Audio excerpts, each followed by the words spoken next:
Amigos de los 40, los saluda Pam Martínez, hoy muy bien acompañada por Martin Garrix. Thank you so much for being with us, for doing this. Thanks for having me. This is really incredible. Hoy no solo tenemos a Martin Garrix, sino que la entrevista la estamos compartiendo con sus fans ganadores que son muy afortunados porque participaron a través de los40.com.mx y hoy pueden estar aquí con su artista favorito. These winners participated online. They are enjoying. They were the luckiest. So they're going to be able to be here with us to hear some part of our interview. Amazing. Nice to meet you. So first of all, welcome to Mexico. You've been in Mexico before. You were with us at Estadio Azteca, but now you're in Cancun and you've never been. So tell me a little bit about how it is to be here. It's paradise. It's every morning I wake up, I see a beautiful sunrise. I wake up with a smile. It's the energy, the people. It's. I love Mexico, but I'd never been to Cancun. So being here and being in Tulum, it's magical. And I really love that you got the chance to be here on a holiday, just chilling, because you get to enjoy places differently, right? 100%. For me, like as you said, usually I don't. I'm at a place, but I do a show, I sleep, and then I leave. And being here for a longer time, I get to be a tourist. You know. So this week it's been amazing. I got some rest. I did a lot of sightseeing. Today I went diving for the first time. So it's been very, very nice. And I've also worked on some music here. So that's actually my next question. Are you feeling inspired? Is Cancun going to spark new music for you? Everywhere I go, every single person I meet, it always gives me energy to create something new or to finish something I'm working on, and being here is very inspiring. And you know, I was watching interviews the other day, and you were saying that one of your biggest dreams is now to support new talent with your new label.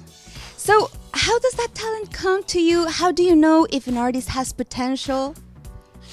For me, I'm mostly looking for new sound, because there's, like, every Friday there's so much new music being released, you know, and a lot of music sounds the same, which I hate. So what I'm looking for in a new artist is something unique, something special, something that makes him or her stand out from all the other music that's being released. And right now with Stamped Records, we have some really cool artists we signed, and some really cool artists we're about to sign. I just want to use my platform to launch them into the world. And how can artists out there get your attention? Do you actually check your social media if people send you proposals? I check my social media. We check with Stamped. We check a lot of messages we receive. But to be honest, the craziest thing is a lot of people think they're invisible. But we have a crazy team just constantly checking on the internet what is getting hype, what is being put out there, and then again back to the point, like, if you stand out, if you make something really crazy, we'll do our absolute best to find you. That's really incredible. That's so nice that you're helping people that really need it. Did you have that in your career? In the beginning, no.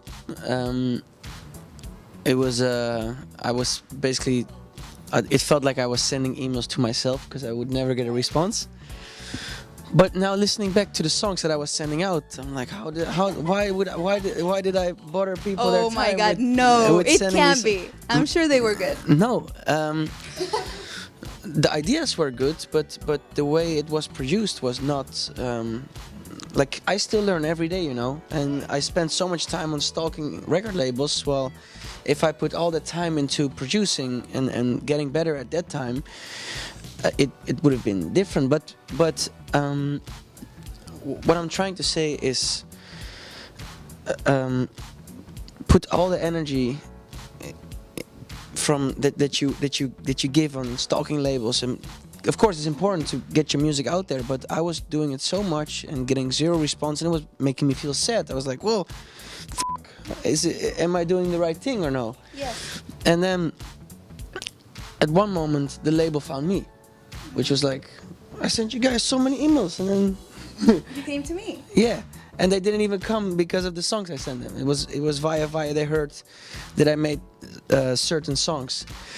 But yeah, I feel everything happens for a reason, and everything will fall into its place when you are truly trying your best and doing everything you can to. Thanks for sharing that story, because I think sometimes what people need is just to be encouraged, to know it takes time, Everything, but it eventually happens. yeah, everything takes time. It doesn't matter if you want to become a music or music producer, or you want to become a top sporter, or you have any other passion.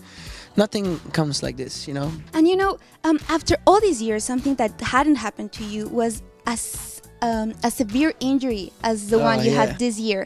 So I was really curious about if that made you change in any way, how willing you are to push yourself mentally, but also It's a mosquito. physically.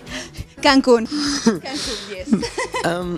No, for me the injury this year was it was eye-opening because I have a huge company. There's about 70 people working for Garrix for the travel, the logistics, the tour, the production, everything. But then I had my ankle injury, and like the whole tour stopped. So it was really weird. It showed how fragile everything was, you know. And I'm recovering now. I can move it like this again. Not Success. yeah, it's maybe 60% of what it should be.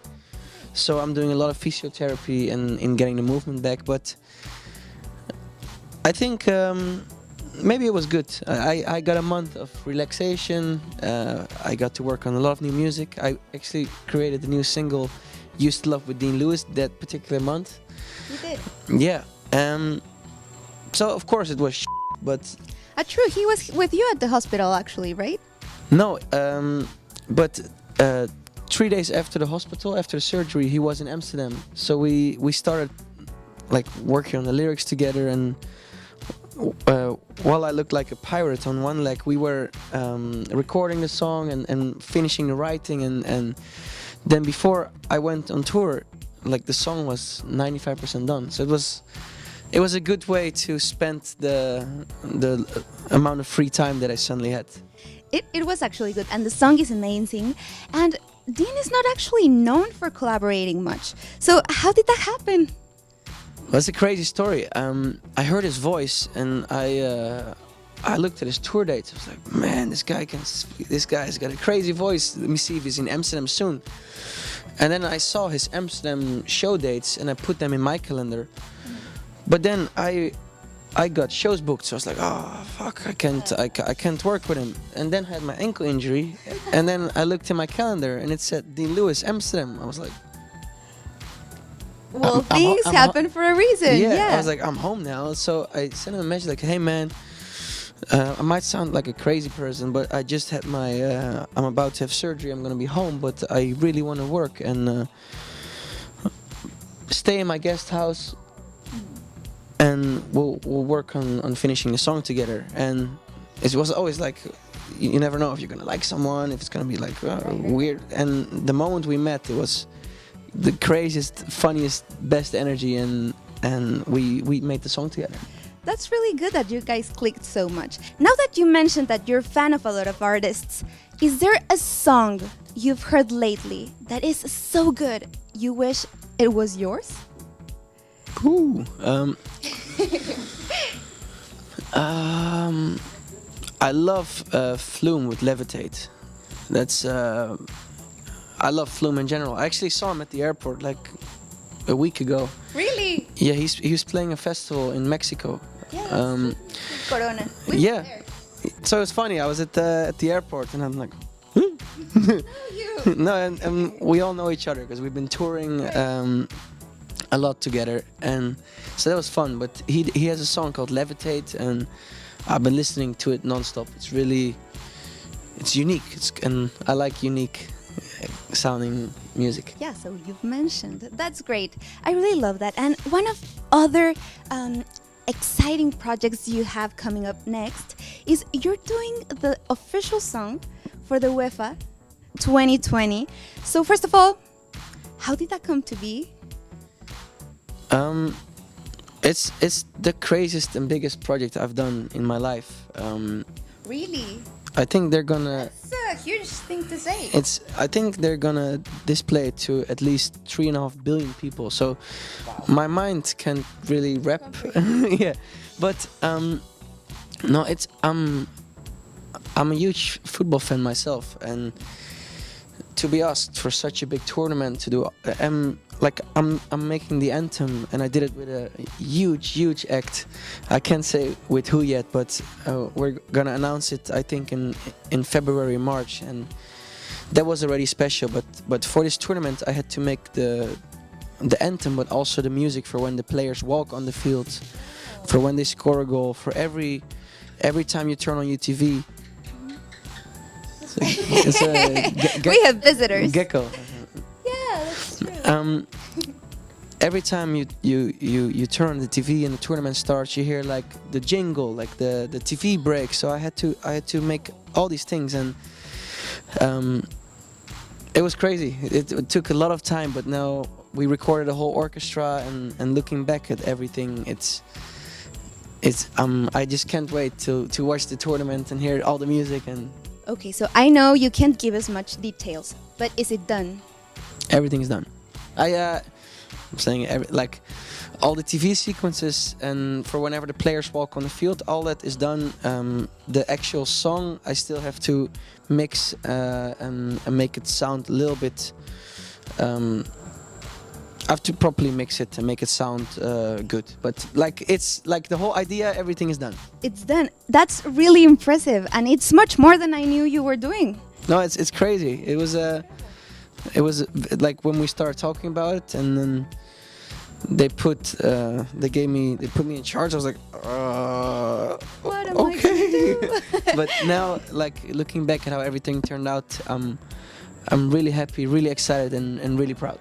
And was there a specific emotion you wanted players to feel when they heard it, or people watching? Well, for me, one of the things that football has in common with music is it brings people together, and that is so powerful. It doesn't matter if you really hate your neighbor, the moment the moment your country is playing, and you score and they score a goal, you're like, yeah, let's go. And the same thing is with music. Like you can go to a festival by yourself, and you can come back with 20 new people you met, and it unites people. And for me, what I try to do with the song is really capture that emotion of bringing the people together. And I'm in the song. It's very uplifting, very Martin Garrix. It's very feel good, and I think it matches the emotion that sport has. I love that about your music and about you, because there's always this positive energy and this willingness, like to have a good time and just. It's all great. about That's good great. times. Yeah, that's true. But I'm so glad to be talking to you. It's a lot of great stories that you're telling us. And one of the ways you tell stories is the Martin Garrix Show. Yes. And you just released the 4th season. Yes. Do you ever hesitate on what to share with your fans and what not to share? I try to share as much as possible with my fans, because like, of course, people hear the music, people see the shows, but there's so much going on behind the shows. And also this, like season 4, like all the other seasons were like this was crazy, show was crazy, blue, and then season 4 is like starts in Vegas, and then I destroy my ankle.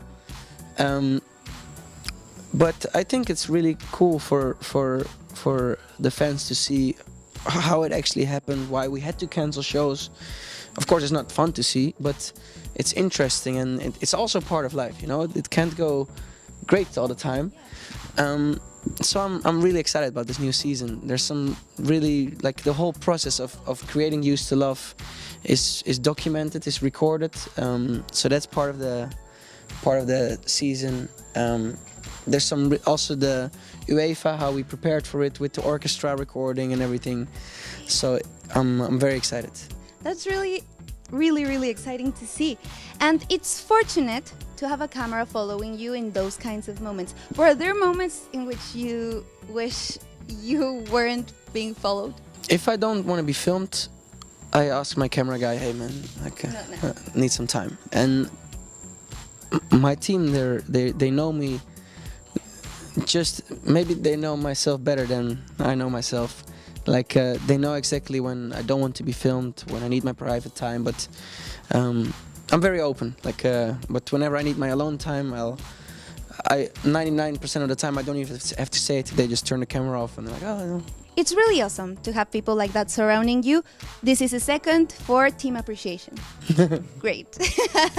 Thank you, guys. So thank you so much for sharing all this with us. That is incredible. From one year to another, going from the fan to the headliner, that's just a lot to process. Has it gotten easier? Has it gotten more tangible? It's still super crazy. Like, like I'm also human, and I also get nervous. I also have feelings. You know, it's not that I'm a robot. So whenever I play Ultra Miami or Tomorrowland, or I just did I launched a whole new show in Amsterdam. Yes, I get nervous, but I think it's good to be nervous, and 'cause it means you care. If I was not nervous, it would not be good. I want every show to be the craziest. That's really good. And is there any pre-show rituals you do by yourself or maybe with the crew? We just sit down and we make a plan. Like I've 4 different intros we switch, so the crowd never knows with what intro I'm gonna start. So just before the show, I just talk with my crew. We're like, okay, let's do this intro. I think this will be good for this place. This intro, then. So it's mostly technical stuff, and then right before the show, I always have some time by myself, just like relaxing. Very good. And that's really interesting that you mentioned whenever you come to Mexico and you have these options of what to do at the beginning. What do you think? What does Mexican crowd want or need? I just want to party. You know, like I feel like Yes. I like from the first show I played here too, and I've been to Mexico many times. And one thing each individual show had in common was the energy, the vibe, the every like it literally feels like people have a counter on their phone, like 200 days, 199 days, 198 days, like towards the show. And it also feels like that the 3 days before the show they sleep constantly, and then they have all the energy during the show. No, I love Mexico and everything about it. And Mexico loves you 100%. And well, we've talked about past success, future success I'm sure you're gonna have, but is there something we're missing that is really exciting you right now?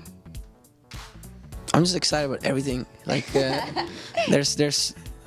I've been making the craziest music of my life in the last few months. I'm very excited to share it with the world. Like I have some stuff like of course I have, like now I just released Used to Love. I'm really proud of the song. The song is really close to me, also lyrically. I have a new song. There's so many crazy songs coming. I made the follow-up for High on Life. It's a very beautiful festival song. I think it has a lot of hope in the lyrics. It's about not feeling well, but knowing you'll feel better again. Like you'll find your way back to feeling good. And I think a lot of people can relate to those lyrics. Completely. So for me, there's a lot of crazy music coming. I'm sitting on, like, no joke, 50 or 60 unreleased songs now. But we're I think you shouldn't have said that. we're People are going to be pressuring to have those 50 or 60 songs soon. I'm sitting with the team. We're making a plan, a whole strategic plan on when are we going to release what song. I'm going to release a cool festival club song before the end of the year. I want to have a good balance between, like, the Garrix pop, like Used to Love, the radio stuff, and then the more festival, energetic stuff. And then there's crazy music coming. So with all this conversation we've had, what would have the Martin Garrix that was stalking labels what would he have thought if he heard one of Martin Garrix's songs? What would he have thought of Used to Love, maybe? You mean if I heard Used to Love like 8 Back years then, ago? yeah. I would be surprised. Because sometimes you think you can't do something, or very often you think that. And I think if I heard the music I'm making now at that age, it'd be like, what? Because every day I learn, and I still learn every day. All the people I work with still learn every day, and you never know everything. And the longer you keep the mentality, the more you will learn, the better you will get. And I'm excited to hear what I'm gonna be making 20 years from now, when I'm older. Like it's, I'm excited. I'm very curious. How long are you doing this for? Forever. Forever. I love that answer. And you piqued my curiosity a bit about the Used to Love lyrics. Why is it so close to you? Well, lyrically, I can really relate to it, and also the song itself. I made it when I felt shit because of my ankle, because I had to cancel shows. But because I was making the song at that time, it made me feel good. It made me not think about the ankle too much. So it was like, I think everything happens for a reason. And maybe that month I should have been home. I should have been making that song, and seeing the response, seeing on how the people like it. It's okay. It was worth it. Completely worth it. The ankle. No. Martin, thank you so much for being with us. You know you're a favorite in Los 40. Thank you so much. So thank you so much, and we'll be watching. Amazing. Thank you. Amigos de Los 40, pues ahí lo tienen, una experiencia más que solo Los 40 les puede ofrecer. Tenemos a los fans más cerca que nunca con su ídolo Martin Garrix, que nos contó unas cosas increíbles. Y si ustedes quieren más experiencias de este tipo, no dejen de seguir las redes de Los 40 México. Yo soy Pam Martínez y nos vemos la próxima.